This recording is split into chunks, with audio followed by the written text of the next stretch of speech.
Assalamualaikum warahmatullahi wabarakatuh. Halo semuanya, perkenalkan nama saya Aditya Dava Putra Noesa dengan nomor pokok mahasiswa 25151000014, kelas reguler 2C dengan program pendidikan akuntansi. Di sini saya akan membahas mikroekonomi dengan berjudul Bank Sentral dan Kebijakan Moneter dengan dosen Bapak Rusiadi. Pengertian Bank Sentral dan Kebijakan Moneter. Bank Sentral, seperti Bank Indonesia atau singkatannya BI, bertanggung jawab mengelola kebijakan moneter untuk mengatur jumlah uang beredar dan suku bunga demi mencapai stabilitas harga, pertumbuhan ekonomi, dan menjaga stabilitas sistem keuangan. Bank Sentral menggunakan berbagai instrumen, termasuk operasi pasar terbuka dan perubahan persyaratan cadangan untuk memengaruhi likuiditas perbankan dan ekonomi. Pengertian Bank Sentral dan Kebijakan Moneter. Bank Sentral adalah lembaga negara independen yang memiliki otoritas untuk mengatur kebijakan moneter, sistem pembayaran, dan stabilitas sistem keuangan. Di Indonesia, Bank Sentral adalah Bank Indonesia atau singkatannya BI. Kebijakan moneter adalah serangkaian tindakan yang dilakukan Bank Sentral untuk mengendalikan jumlah uang yang beredar dan tingkat suku bunga dalam perekonomian. Instrumen kebijakan moneter. Bank Sentral menggunakan berbagai instrumen untuk melaksanakan kebijakan moneter, baik secara langsung maupun tidak langsung. Yang pertama, operasi pasar terbuka atau OPT. Bank Sentral membeli atau menjual surat berharga negara atau SBN untuk memengaruhi jumlah uang beredar di pasar uang. Yang kedua, persyaratan cadangan wajib. Bank Sentral menentukan persentase dana yang harus disimpan oleh bank umum sebagai cadangan di bank sentral atau dalam bentuk kas. Yang ketiga, suku bunga acuan (BI rate). Bank Sentral menetapkan suku bunga acuan untuk memengaruhi biaya pinjaman dan mendorong aktivitas ekonomi. Peran Bank Sentral dalam kebijakan ekonomi.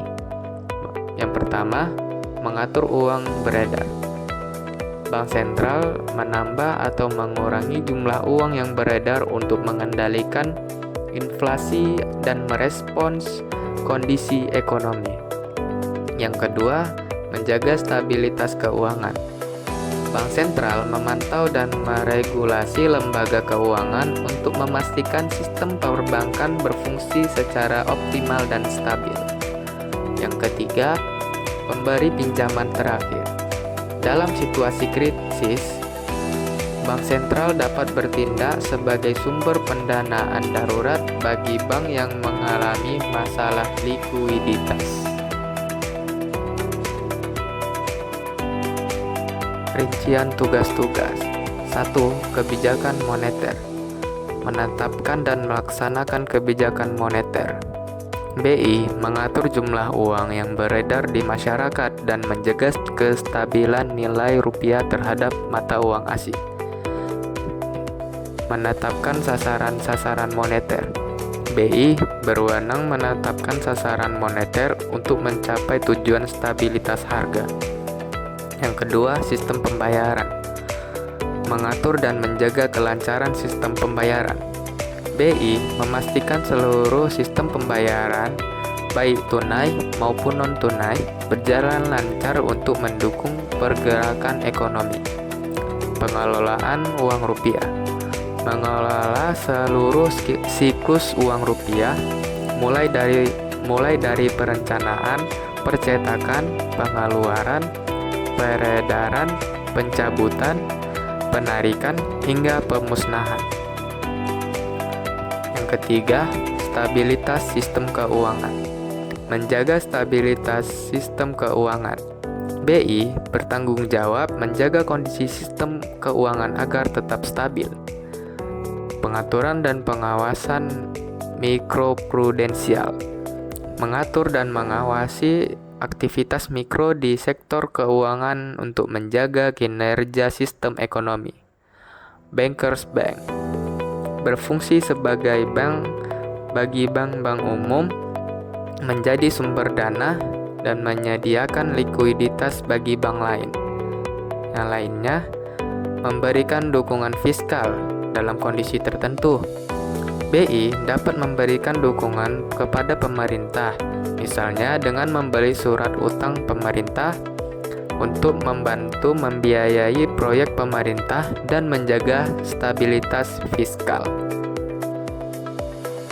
Kelebihan bank sentral. Yang pertama, menjaga stabilitas moneter. Bank sentral mengelola kebijakan moneter untuk menjaga inflasi terkendali dan mencegah perlambatan ekonomi dengan mengatur suku bunga dan operasi pasar terbuka. Yang kedua, mengatur pasokan uang.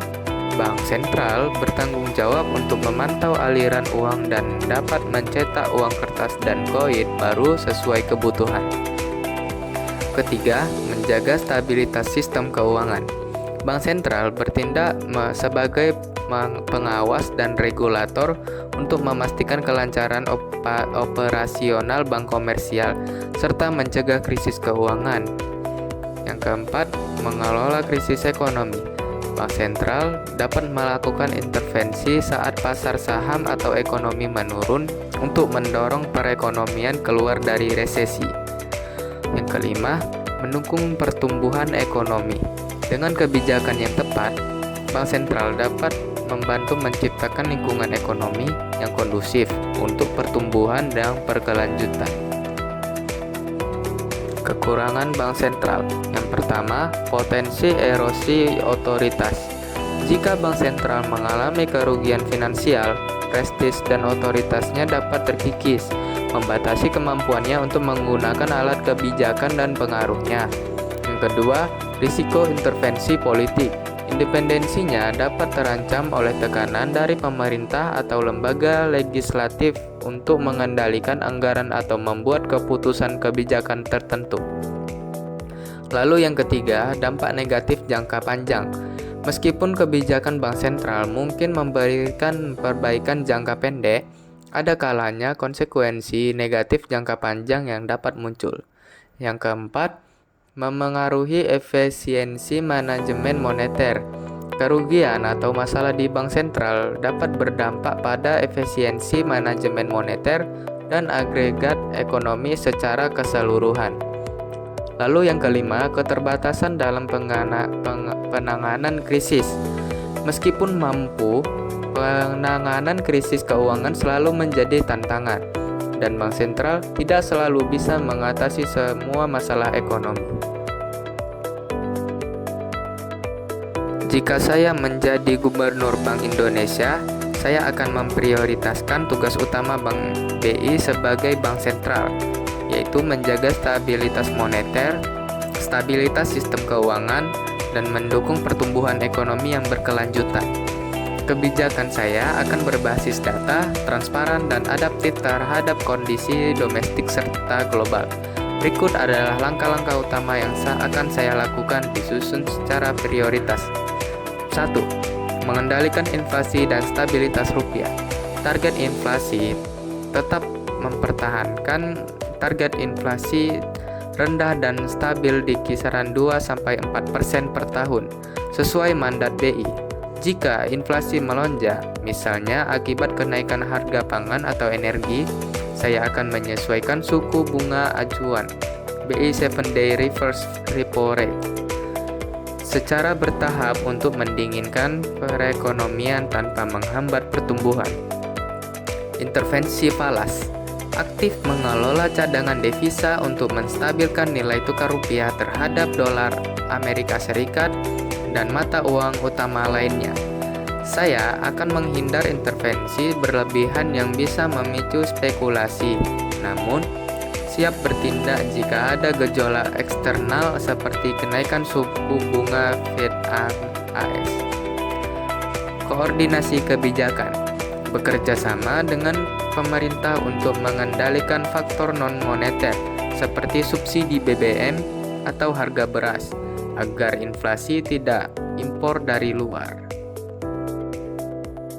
Yang kedua, mendukung pertumbuhan ekonomi inklusif. Kebijakan moneter akomodatif.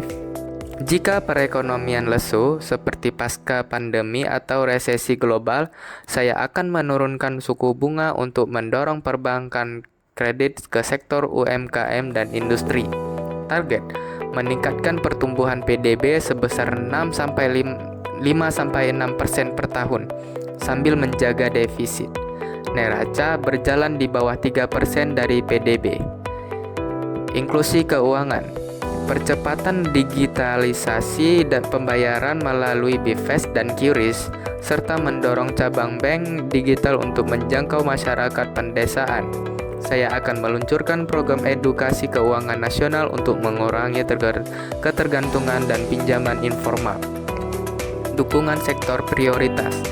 Mengalokasikan likuiditas khusus untuk ekonomi hijau, seperti pembiayaan energi terbarukan untuk mendukung transisi ke ekonomi hijau dan menciptakan lapangan kerja. Ketiga, memperkuat stabilitas dan ketahanan sistem keuangan. Pengawasan perbankan. Meningkatkan pengawasan terhadap risiko kredit, terutama di sektor properti dan fintech.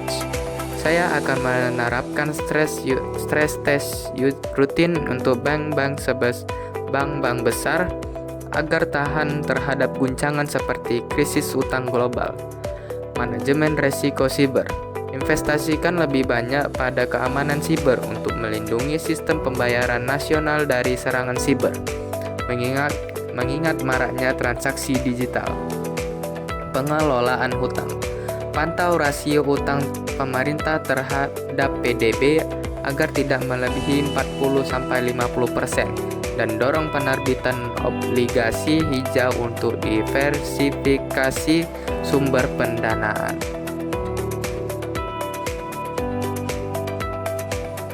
Cukup sekian video presentasi dari saya.